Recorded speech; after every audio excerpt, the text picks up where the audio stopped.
Hello everyone, I hope you're all doing well and welcome to the Daily Climate Podcast. In this episode, we'll be breaking down how air pollution affects predominantly ethnic communities within the UK and how struggling to breathe is unjust, which is also the title of today's episode. I'm currently a student studying Biomed Foundation year at the University of Westminster, London, and I've always had such a keen interest in learning about environmental issues, which is also linked to my eager and enthusiastic personality. Now today I am joined by my guest, Maisha Hussain, who is also a very close friend of mine who has agreed to help discuss this issue in more depth as well as from a public perspective. Over to you, Maisha. Hi, thank you for inviting me. As I've been introduced, yes, hello. My name is Maisha and I'm very grateful that you invited me to this podcast. I'm not really an expert when it comes to environmental issues, but I do know that pollution is a very significant issue and can affect everyone, including myself. So I'm interested to learn more about this. Well, thank you so much for that. I'm super glad that you're interested. And speaking of being interested in, today we'll be discussing on something called ethnic pollution gap, which in simple words just means that ethnic minority groups tend to be exposed to much higher levels of air pollution compared to other groups. A really good example of this would be the tragic story of Roberta, Adoo, Kissi, Debrah. She was a young girl that lived in South London near the South Circular Road, which if you don't know is one of the busiest roads within the city. And at such a young age, Ella unfortunately developed severe asthma and was admitted to the hospital multiple times throughout her lifetime, which unfortunately, in just 2013, she met her demise at just the age of 9 years old. An investigation was later conducted that air pollution was actually the major factor in her cause of death, making it the first ever time within the UK that air pollution was ever officially recognised as a cause of death. Now, her mother, Rosamond Kissi Debrah, hope I pronounced her name correctly, has since then campaigned for much stronger and better air quality laws as well as environmental issues. Now, how do you feel about that, Maisha? Wow, that's just so shocking and upsetting to hear. You know, I didn't realise pollution could be that serious to the point it could be the cause of someone's death. You know, I can't help but sympathise with Ella because I actually have severe asthma myself and I've been hospitalised multiple times due to pneumonia and chest infections. Yeah, like 100%, because as your close friend, you've always told me about you struggling to breathe, your hospital visits, like the fact that you even have asthma in the first place is already detrimental to your health, but also having such horrible air pollution within the UK just adds onto it and just makes it worse. Yeah, it's just, honestly, now that I think about it, I think especially with my asthma, I feel like the air pollution really does affect my lungs, and I tend to realise that when I do go out, I tend to have severe breathing problems, and because of that has developed into pneumonia or chest infections. Yeah, and that also highlights a much larger issue as research nowadays show that air pollution exposure is not even evenly distributed within society, meaning that some parts of society will have higher levels of air pollution compared to other societies within the UK. One cause is just urban planning as well as housing inequality, like for example, lower income communities, which coincidentally tends to be more ethnic minority groups, tend to live near busier roads. Industrial areas as well as transport hubs, which all, if you didn't know, have a considerably high level of air pollution, which is not even within the healthy range. Vehicle emissions release pollutants every single day, which, if you didn't know, is called nitrogen dioxide, which can severely damage your lungs, as well as worsen conditions such as yours, asthma. And like you said, can also cause pneumonia to a lot of people.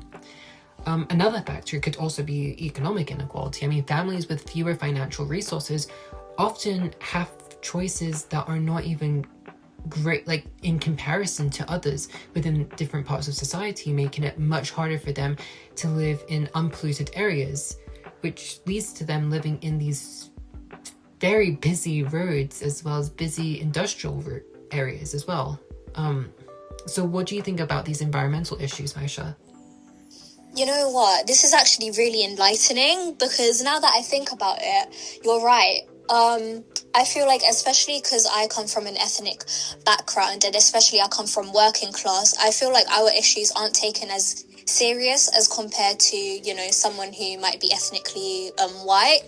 And especially, I feel like I've even had to, quit my job because of this, because where I used to work at was at a very like busy area where the air pollution was like very high, and that would affect my asthma very severely.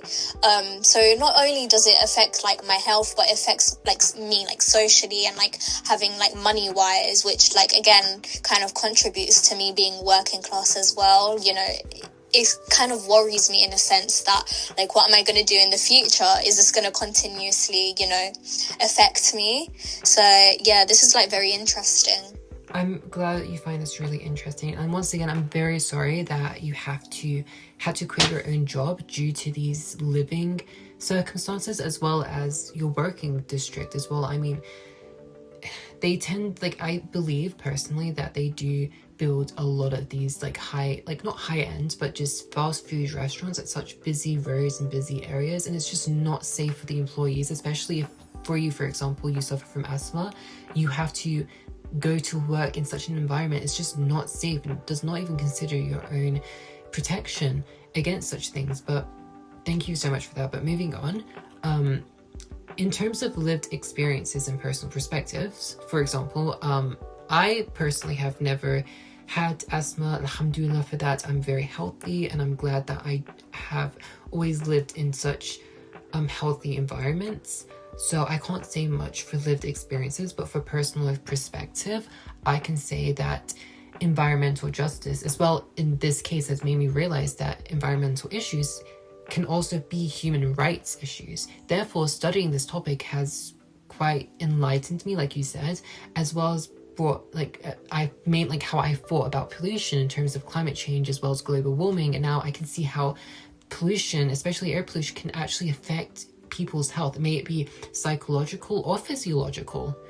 How do you feel about pollution? Like, how do you feel like about your lived experience as well as personal perspectives? You know what? I actually feel the same way of what you just discussed. When I feel like when people talk about pollution, it doesn't really seem like a real and like serious issue. But then when we talk about cases such as Ella's, it makes the issue feel so much more.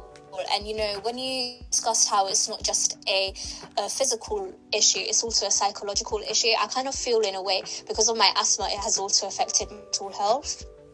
Yeah, no, I 100% agree, and I really do sympathize with that as well. And I do agree, because with research, right, into environmental inequality also shows that people from ethnic minority backgrounds in cities like London, for example, where you live in, are more likely to have levels of higher air pollution, like you said. And this is super important for public health as well as for children and the elderly, as they tend to be the most affected by this. Now, in Ella's case, this also led to discussions around the environmental laws, as well as the Clean Air Human Right Bill, which is often, referred to the Ella's Law, which aims to recognize clean air as a basic human right and a necessity, right? Now, for this, like in my field where I'm just a student, of course, this also highlights the importance of critical thinking as well as examining social issues. Like, it shows how environmental problems cannot be separated from political economics as well as from social context. What do you think about that? You know what? It kind of makes me think about how cities could be designed in a way to, help reduce this issue. Yeah. And also kind of protect communities who are more vulnerable. Yeah, because at the end of the day, the ethnic minority groups within the UK are consistently being neglected. And I believe it's also a racial discrimination issue. And I feel as if it's a financial issue as well, that the government only cares if it benefits them, and they don't care as much for the people themselves, especially if they're from an ethnic minority background, like you said. So in conclusion, in reflection to this, of course, after this conversation, how do you feel your perspective of air pollution has changed? Is it significant, or is it still the same? Honestly, back then I kind of just thought it was just an environmental problem, but now that I've kind of learned more about this issue, I'm now realizing and feel like my eyes been opened to realizing that it's also connected to inequality, especially like if you come from ethnic minorities or you come from working class. Yeah, I definitely agree as well. I used to think that pollution was mainly just an environmental problem, but now I can see how it can actually be connected to inequality as well as public health as well as economic issues. Thank you so much, Maisha Hassoon, for joining this conversation today. Thank you. Yeah, I'm really thankful. And I will see you all next time. Bye now.